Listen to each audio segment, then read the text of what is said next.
Wanda ने illuminati के members को बड़े आराम से मार दिया था जिन्होंने थैनोस को मारा था, पर वांडा थैनोस को नहीं मार पाई। अगर तुमने भी ये लाइन बोलकर मार्वल वालों को खूब गालियां दी हैं तो मेरे भाई रुक जाओ। मार्वल वाले बेचारे बहुत अच्छे हैं, इस सब के पीछे बहुत बड़ा रीजन था जो कि मैं तुम्हें इस वीडियो में आगे चल के बताऊंगा, तो इस वीडियो को पूरा देखना बिना स्किप करे। वीडियो शुरू करने से पहले वीडियो को लाइक कर देना, चैनल को सब्सक्राइब कर लेना ऐसी ही मार्वल की वीडियोस देखने के लिए।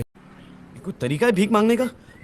I love the chase and the hunt, and I set the pace when I'm running. I always take what I want and I always give it 100. Don't need a bank, no I'm funded. Play the game. तो Wanda Maximoff हमें सबसे पहले Avengers as of Ultron में दिखाई दी थी। अगर Wanda की powers की बात करें तो वांडा टेलीकाइनेसिस, एनर्जी मैनिपुलेशन और न्यूरो इलेक्ट्रिक इंटरफेसिंग कर सकती है। अब आते हैं मुद्दे की बात पर, तो थैनोस को क्यों नहीं मार पाई है। तो सुनो, स्टार्टिंग में वांडा अपनी पावर से हल्की सी वीक थी, उसके बाद एवेंजर इन्फिनिटी वॉर में विजन की वजह से थोड़ा डिफेंसिव भी हो गई थी। मतलब अगर कोई लड़ाई करने आया तो बचना है इसको, जिसकी वजह से इसकी पावर्स का पोटेंशियल हमें एवेंजर इन्फिनिटी वॉर में कम दिखाई दिया था। विजन के मरने के बाद वांडा बिल्कुल टूट गई थी, उसके अंदर बदले की भावना आ गई। फिर जैसा हमने एवेंजर एंड गेम में देखा था कि वांडा अपने फुल पोटेंशियल से थैनोस को अधमरा कर देती है पर उसे मार नहीं पाई। एवेंजर एंड गेम के लास्ट में थैनोस के मरने के बाद वांडा के अंदर से बदले की आग तो खत्म हो गई, लेकिन वो विजन के ना होने की वजह से थोड़ी परेशान रहने लगी, जिसके बाद उसने अपने मैजिक से विजन को जिंदा कर दिया था। पर वो सिर्फ जिंदा जब तक रह पाता था जब तक उसके मैजिक उस पर रहता था। वांडा इसमें खुश थी। ये सब हमें वांडा विजन की वेब सीरीज में देखने को मिला था। फिर क्या होता है कि वांडा के इस मैजिकल इमेजिनरी दुनिया में उसके 2 बच्चे भी हो जाते हैं, लेकिन ये बच्चे सिर्फ वांडा की इमेजिनेशन थी, उसका मैजिक था, जिसके बाद वांडा को अपने बच्चों से बहुत ज्यादा प्यार हो जाता है। लास्ट में वांडा अपने मैजिक से बनी दुनिया को खत्म कर देती है, जिसके साथ उसके बच्चे भी खत्म हो जाते हैं और वांडा बहुत परेशान भी हो जाती है। लेकिन उस दौरान वांडा को मिली थी अगाथा हार्कनेस, जो की एक विच थी, मतलब एक चुड़ैल थी। अगाथा हार्कनेस ने वांडा को बताया था कि वांडा एक स्कारलेट विच है और उसने वांडा को उसकी पावर्स के बारे में भी बताया था। अगाथा के पास एक ब्लैक मैजिक की एक बुक थी जिसका नाम था डार्क होल्ड। वांडा ने अगाथा को मारकर डार्क होल्ड ले ली और उसने मल्टीवर्स के बारे में बहुत कुछ जान भी लिया, जिसकी वजह से उसको लगा था कि वो अपने असली बच्चों के पास जा सकती है। अब मैं तुम्हें थोड़ा सा डार्क होल्ड के बारे में बताऊं तो डार्क होल्ड एक मैजिकल बुक है जिससे कोई भी सॉर्सरर अपने मैजिक को पावरफुल कर सकता है और साथ ही साथ किसी भी यूनिवर्स में से पावर्स कलेक्ट कर सकता है। पर डार्क होल्ड एक ब्लैक मैजिक की बुक है जिसके यूज करने की वजह से उसका यूजर बहुत खतरनाक हो जाता है। अगर डार्क होल्ड का फुल यूज की बात करें तो व्हाट इफ में डॉक्टर स्ट्रेंज ने किया था, जिसके बाद उसने अपने यूनिवर्स को ही खत्म कर दिया था। तो वांडा अपने बच्चों को ढूंढने के लिए डार्क होल्ड का यूज करती है और उसके यूज करने की वजह से उसके अंदर ब्लैक मैजिक की पावर्स आ जाती हैं और वो बहुत खतरनाक भी हो जाती है, जिसके बाद वांडा किसी की भी नहीं सुनती और इसी वजह से वो इल्यूमिनाटी के मेंबर्स को मार देती है। अगर उनके बैटल के बारे में बात करें तो इल्यूमिनाटी वांडा के लिए रेडी नहीं थे। और दूसरी बात, जब इल्यूमिनाटी वाले डॉक्टर स्ट्रेंज ने भी डार्क होल्ड यूज की, जिसकी वजह से इल्यूमिनाटी के मेंबर्स थैनोस को मार पाए थे। मतलब समझ सकते हो डार्क होल्ड कितनी पावरफुल बुक है। ऐसे ही वांडा ने भी डार्क होल्ड का यूज करा था जिसकी वजह से वो इल्यूमिनाटी को मार पाई थी। अगर अब भी क्लियर नहीं हुआ तो व्हाट इफ का वो वाला एपिसोड याद करो जिसमें डॉक्टर स्ट्रेंज डार्क होल्ड का यूज करके खतरनाक हो जाता है और वो बड़े से बड़े मॉन्स्टर को एब्जॉर्ब कर जाता है, यहाँ तक कि सोल स्टोन को भी खा जाता है और उसकी पावर सारी एब्जॉर्ब कर जाता है। व्हाट इफ वाले डॉक्टर स्ट्रेंज की वजह से उसका पूरा यूनिवर्स खत्म हो जाता है, तो वांडा का इल्यूमिनाटी को मारना तो लाजिम था, लॉजिकल था। तो लास्ट में मैं यही बताना चाहूंगा कि डार्क होल्ड के यूज की वजह से वांडा इतनी पावरफुल हो गई थी जिसकी वजह से उसने इल्यूमिनाटी को मार दिया था, पर थैनोस को नहीं मार पाई क्योंकि उस टाइम पे उसने डार्क होल्ड का यूज नहीं किया था। अगर ये वाली वांडा थैनोस से लड़ती तो थैनोस को पक्का टक्कर दे जाती या शायद मार भी देती। तो आपका क्या कहना है, कमेंट में बताओ।